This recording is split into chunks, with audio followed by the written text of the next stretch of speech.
Buongiorno da Sicilia 24, i titoli del nostro telegiornale. Offrono a Fabrizio Corona file riservati su Messina Denaro, arrestati un maresciallo e un politico di Mazara del Vallo, perquisita la casa milanese del fotografo, indagato per ricettazione.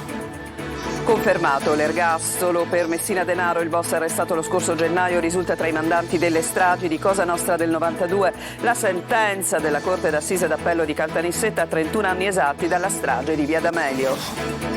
L'aeroporto di Catania chiuso per altri 5 giorni almeno fino a lunedì. Dopo l'incendio regna ancora il caos con gravi disagi per i passeggeri. Intanto è braccio di ferro tra i due principali scali siciliani. Da domani Palermo non permetterà più gli atterraggi dirottati da Catania. Il presidente Schifani contesta la decisione.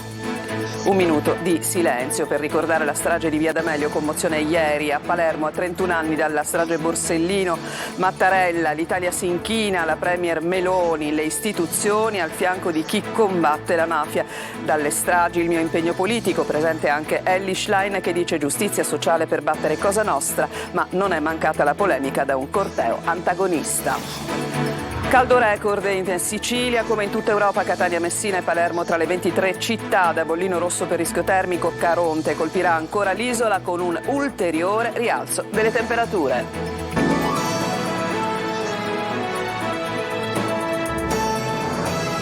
Ben trovati da Sicilia 24. Hanno tentato di vendere al fotografo Fabrizio Corona documenti segreti acquisiti illegalmente dal sistema informatico dell'Arma dei Carabinieri sulle indagini sulla cattura di Matteo Messina Denaro. Per questo, per un carabiniere e un politico di Mazara del Vallo sono stati disposti gli arresti domiciliari. Il militare Luigi Pirollo è accusato di accesso abusivo al sistema informatico e violazione del segreto d'ufficio. Il complice Giorgio Randazzo è accusato di ricettazione. I carabinieri hanno perquisito la casa milanese di Fabrizio Corona, indagato per ricettazione nell'ambito dell'inchiesta.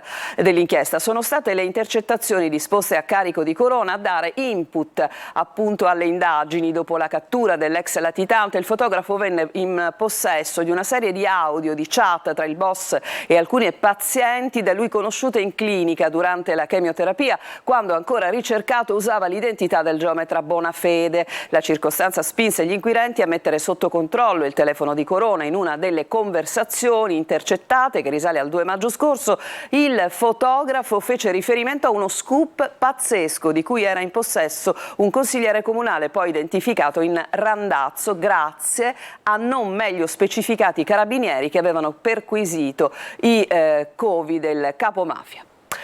E adesso ci occupiamo ancora di Messina Denaro, ma in questa occasione per una sentenza importante giunta ieri, proprio nella giornata della commemorazione di Via D'Amelio. Sentiamo.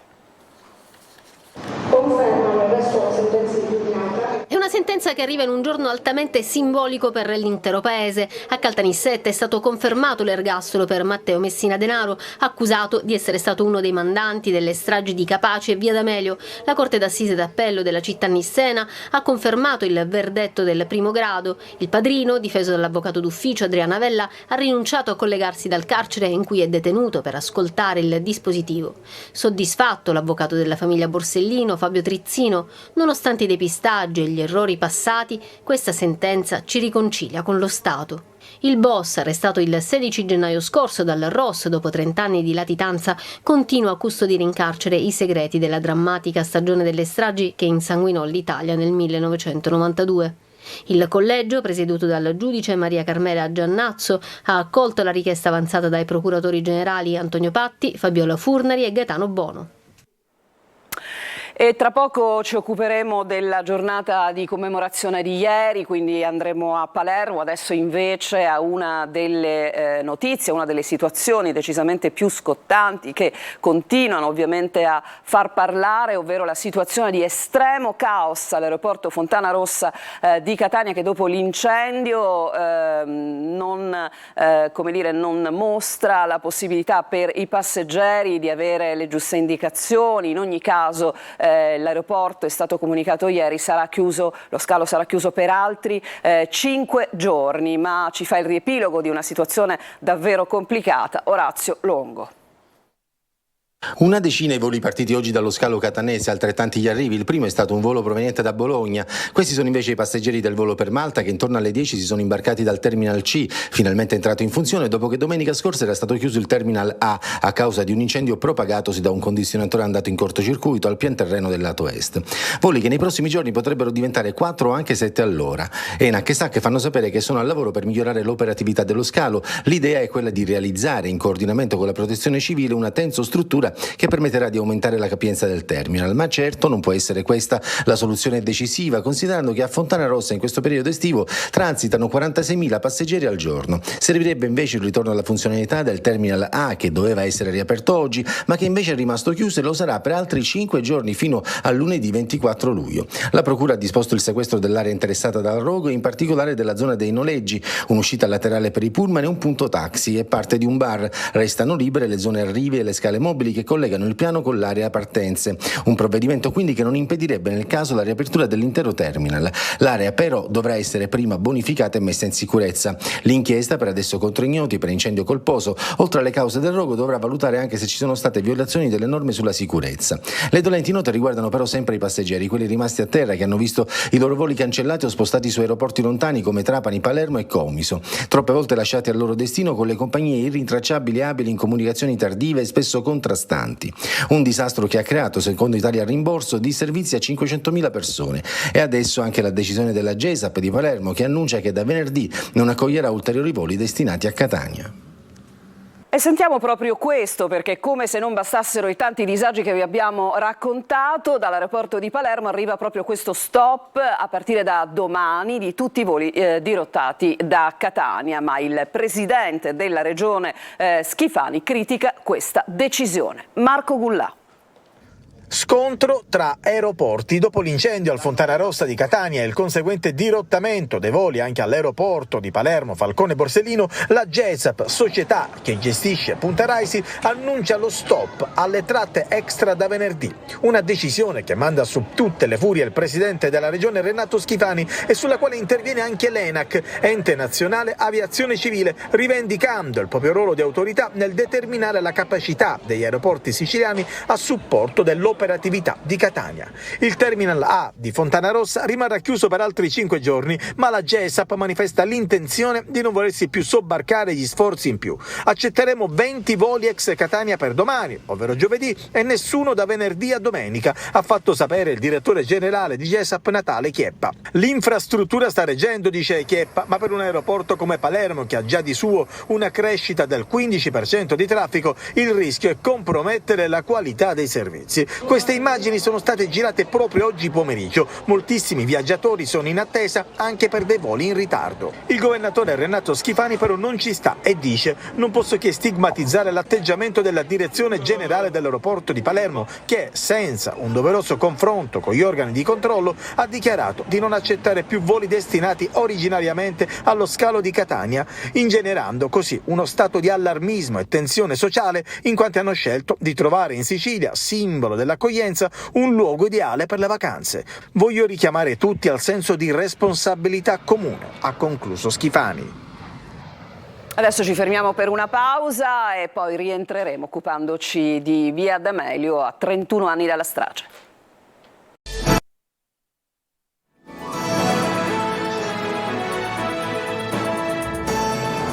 Seconda parte di Sicilia 24, ci occupiamo delle manifestazioni in ricordo della strage di Via D'Amelio alle 16:58, l'ora esatta dell'esplosione che ha ucciso il giudice Paolo Borsellino e gli agenti della scorta 31 anni fa, il doloroso e commovente minuto di silenzio ieri a Palermo.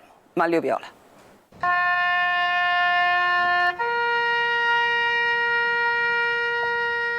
Tutti fermi, quasi sugli attenti, con le agende rosse alzate a simboleggiare la richiesta di verità e giustizia e sullo sfondo il silenzio fuori ordinanza suonato dalla tromba a rimbombare fra le pareti di quegli stessi stabili che hanno sentito ben altri suoni 31 anni fa. L'esplosione dell'autobomba che uccise Paolo Borsellino e i 5 agenti della sua scorta. Emanuela Loi, Agostino Catalano, Vincenzo Limuli, Walter Eddi Cosina, Claudio Traina. Tutti nomi da ricordare con la chiamata uno per uno da Salvatore Borsellino e da Antonio Vullo, l'autista scampato a quella strage. Vincenzo Fabio Limuli, Walter Eddi Cosina, Paolo Borsellino. Ma non basta. In alto i telefoni accesi, in alto anche le agende rosse aperte oppure infiocchettate con un nastro tricolore, sempre a ricordare chi ha sacrificato la vita per stare dalla parte dello Stato e per continuare a chiedere che la giustizia trionfi e venga fatta luce su quella pagina buia della storia d'Italia. Con i due cortei, quello ufficiale e quello degli antagonisti, giunti entrambi in via D'Amelio, all'urlo fuori la mafia dallo Stato, il secondo, si sono abbracciati per una volta in un'unica richiesta di verità, in un unico momento di ricordo. Un silenzio che risuona ancora fra i palazzi di via D'Amelio, fra le costruzioni di quella società che civile non potrà dirsi finché non avrà sconfitto il cancro mafioso. Ieri certamente il minuto di silenzio è stato il culmine di una giornata ricca di appuntamenti, di presenze istituzionali, ma anche di polemiche ancora. Viola, scusate. La giornata del ricordo della strage di via D'Amelio, che come ogni anno si conclude con la fiaccolata serale, è cominciata di buon'ora, ma ad anticipare qualsiasi evento o manifestazione ci ha pensato il Presidente della Repubblica Sergio Mattarella. Parole forti le sue. Le istituzioni repubblicane si inchinano, ha detto il Capo dello Stato, rivolgendo poi un invito alla lotta non solo alla mafia, ma anche a tutte quelle zone grigie che costituiscono il tessuto di cui Cosa Nostra si nutre e col quale pervade la società civile.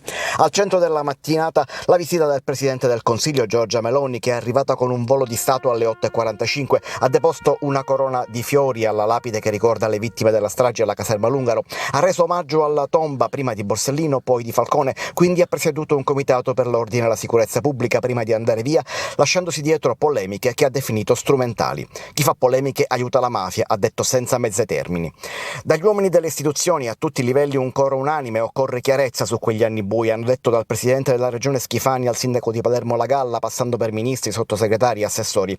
Colpita dalle parole di Mattarella anche la segretaria nazionale del PD, Ellis Klein, a Palermo per tutta la giornata. Il contrasto alle mafie non passa soltanto dall'innalzare i presidi di legalità, passa anche da un contrasto molto serio che parta dalla prevenzione, dalla cultura, così come parte, non dimentichiamolo mai, dalla lotta per la giustizia sociale. Paolo Borsellino e padre Pino Puglisi uniti dallo stesso destino fin dalla nascita, perché uniti dal fonte battesimale, ha detto Don Corrado Lorefice, l'arcivescovo di Palermo, durante la messa di suffragio. La fonte battesimale è quella della chiesa Santa Maria della Pietà a Palermo. Entrambi sono stati battezzati nella stessa parrocchia della Calza, prima intitolata a San Nicola. Una giornata comunque segnata dalle polemiche, visto che in via D'Amelio, oltre alle manifestazioni ufficiali sotto l'albero della pace, arriva anche il corteo antagonista, partito dall'albero Falcone al grido "No al teatro Passarella della vergogna".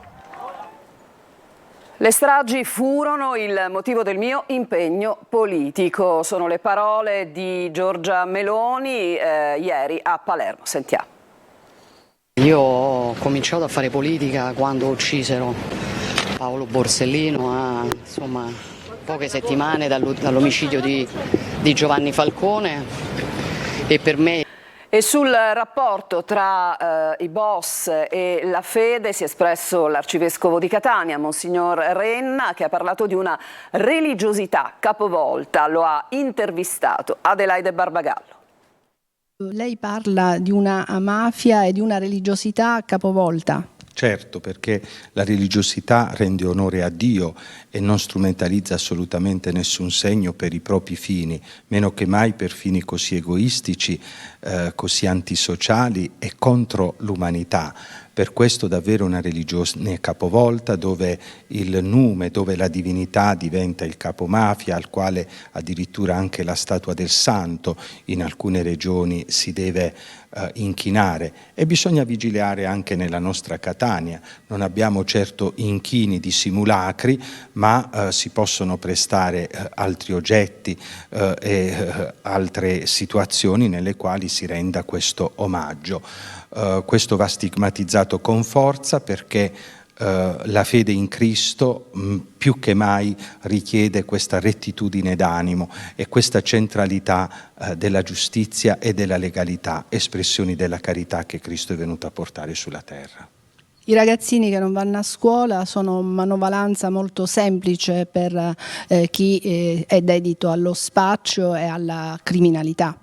E sono persone alle quali si taglia le ali, perché o finiscono in carcere oppure per il consumo di droghe, che diventa una modalità con la quale vengono retribuiti, brucia il loro cervello, non li mette in condizione di affrontare il futuro in una maniera serena. Tante volte in alcuni centri di recupero, nel carcere stesso, oppure in situazioni tali nei quali alcune famiglie religiose si fanno carico incontro tanti di questi ragazzi, e mi rendo sempre più conto che occorre prevenire, perché poi è molto difficile recuperarli. Alle agenzie sono 3.565, è un nuovo record dei migranti ospiti dell'hotspot di Lampedusa, che è sotto stress, visto che la capienza, lo ricordiamo, con la capienza prevista è di circa 400 persone. La prefettura di Agrigento, d'intesa con il Viminale, ha disposto per la mattinata l'imbarco di 500 ospiti sul traghetto di linea Galaxy, che giungerà in serata a Porto Empedocle. 180 partiranno con un volo aereo per Bologna e poi dalle 14 altri migranti verranno trasferiti, ma di fatto insomma l'hotspot resterà certamente sempre in condizioni di sovraffollamento. Ci fermiamo ancora per una pausa e ci occupiamo del caldo in chiusura.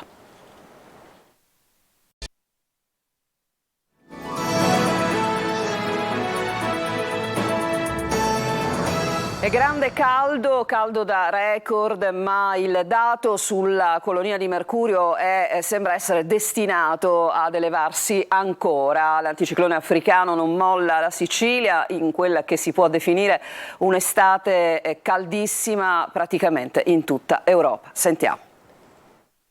La Sicilia sempre più infuocata, Caronte non lascia tregua al meridione con i 46 gradi attesi in queste ore, e se da giovedì l'ondata di caldo si attenuerà al nord, al sud e sulle isole si verificherà un nuovo e graduale aumento, soprattutto nel weekend. Bollino rosso oggi in 23 città, in Sicilia a Catania, Messina e Palermo.